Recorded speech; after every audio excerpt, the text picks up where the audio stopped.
Hello， 我是梦幻厨房在我家的 Vivian， 今天要和大家分享的是一款非常简单的甜点，红遍世界各地的巴斯克蛋糕，属于 cheesecake 的一种，但是又更简单。冷藏之后呢，有冰淇淋的口感，不冷藏又有流心爆浆的口感，这是近期我相当喜欢的一款甜点。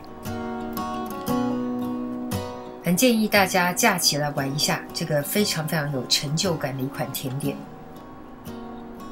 想要做失败还真的不简单。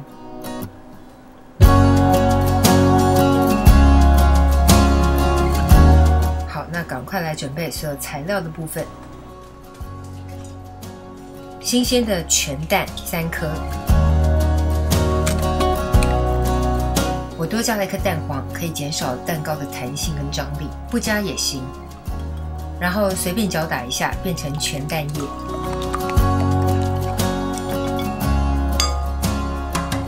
接着隔水加热，软化 cream cheese， 常温压软比较难滑顺，不用隔水加热的方法，也可以用微波300瓦打个1分钟，稍微软化就会很好搅拌，很滑顺。接着我们拌入白砂糖。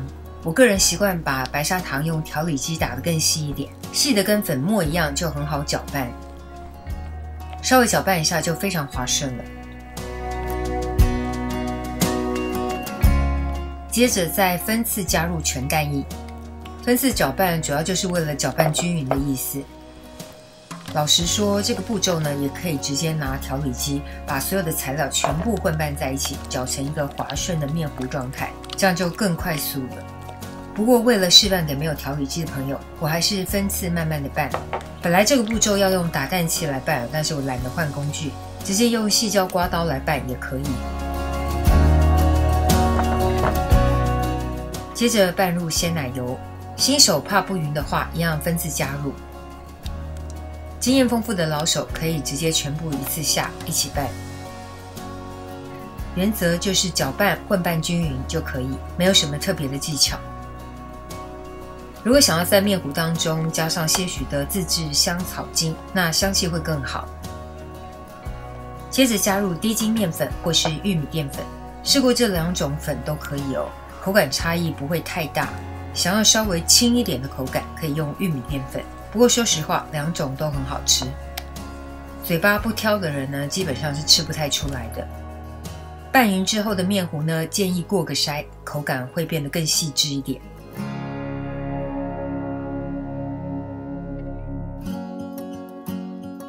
本来懒得过筛，最后还是过一下好了。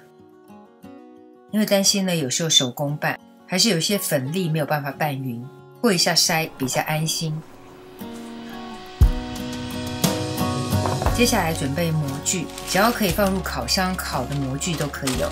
我今天用的是耐热的陶锅，你要用烤模、铸铁锅也都可以。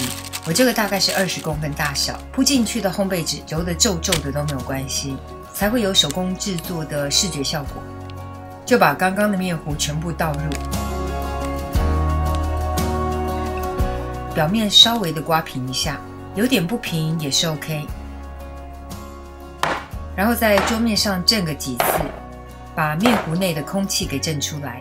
接着我们用摄氏230度预热烤箱，预热时间到后就放入烤箱的中下层，然后就用烤温230度的温度烘烤大约28到30分钟。可以依照蛋糕表面上色的情况，在最后7、8分钟的时候，把蛋糕移到烤箱的上层。如果不介意表面上色的情况，这个阶段可以不用管它。时间到后就立刻取出蛋糕。这时候的蛋糕呢，表面是非常端的情况。如果你发现蛋糕很端的感觉，就是正确的。然后表面的颜色有点深，有些烤箱甚至会烤出有点烧焦的感觉，因为它的另一个名字就叫烧焦起司蛋糕。烤完冷却1小时后会放入冰箱冷藏隔夜，这是一般普遍的吃法，口感非常像冰淇淋。但我更爱流心的版本。流心版本配方都相同，设定摄氏240度26到27分钟，常温冷却1小时后就可以分割食用。想吃冰凉的口感，就是最后冷藏不要超过1小时。试做了不一样的模具，不一样的烤箱，都可以做出相同口感的巴斯克蛋糕。这个是冷藏隔夜的巴斯克蛋糕，经过冷藏就不会有流心的状态，但是一样非常好吃，口感真的超级像冰淇淋。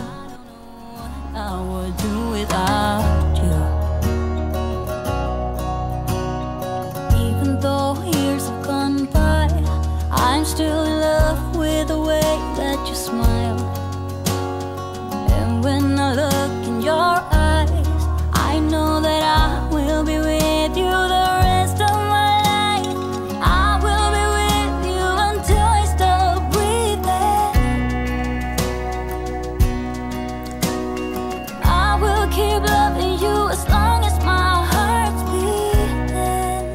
另外这个是流心的版本，我特别喜欢。真的是太难言语的好吃，只能拜托大家做一次你就知道我在说什么。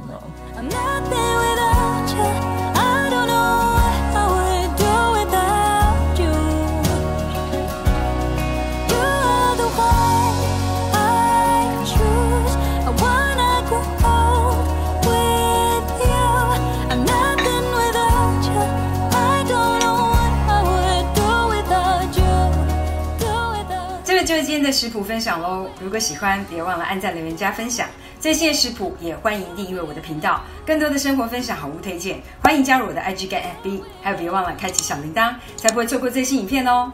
耶稣爱你，我也爱你，我们下次见，拜拜。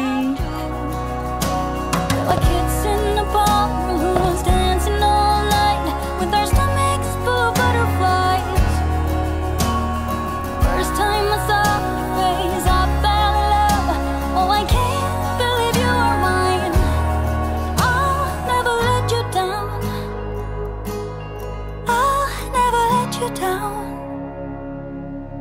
Oh, hold me close. Promise you won't let go.